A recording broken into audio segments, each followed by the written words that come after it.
Hi, it's Ursula from ursula-smith.com, and today I'm here with a little quick tip. If any of you have this, it's not getting the full shot, Tonic stamp, kind of stamper positioner.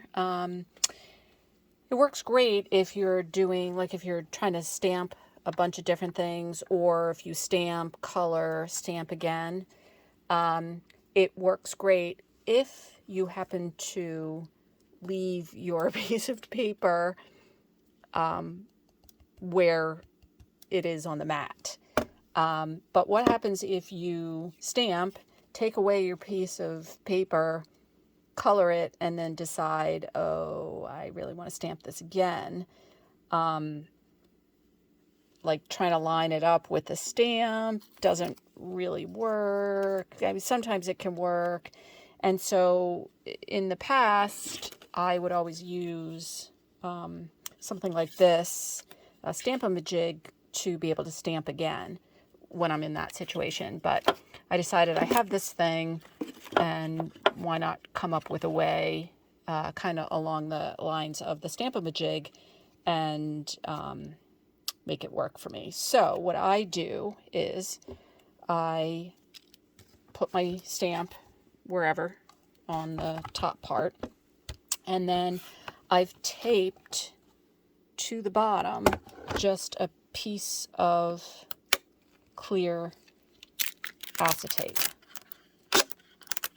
And so now I've kind of made a little bit of a fold away piece. And then underneath this is literally just a piece of cardstock that I've covered on both sides with my Zig two-way glue pen.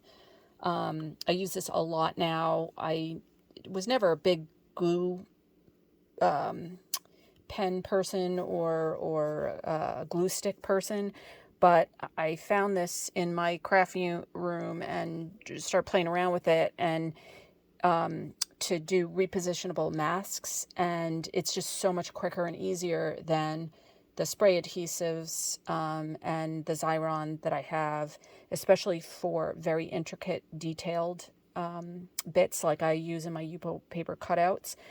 And so I did the same thing with this. But if you have a Xyron or spray, you could do the same thing. So just repositionable adhesive on both sides.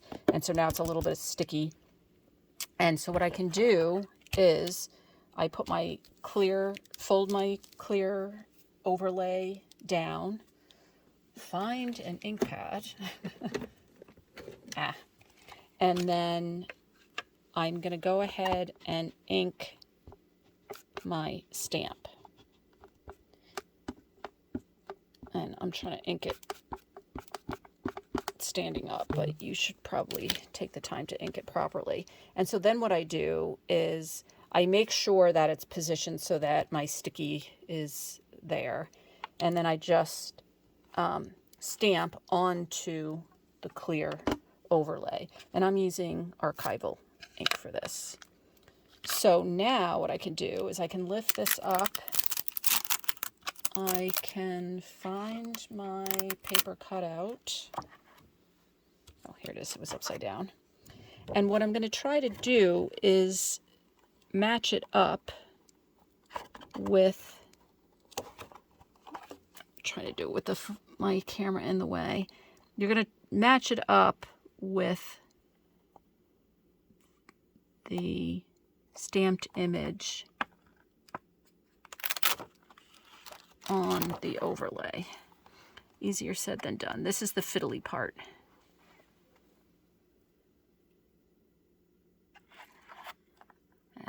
I keep moving it.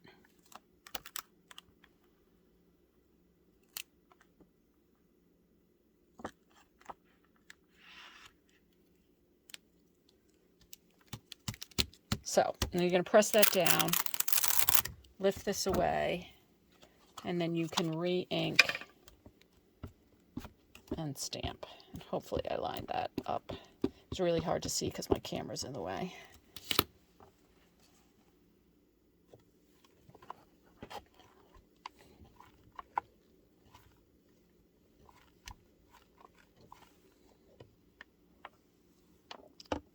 Okay, and now comes the other part. Oh, you know what? I just realized this is going to be a little bit of a minute. I have Zig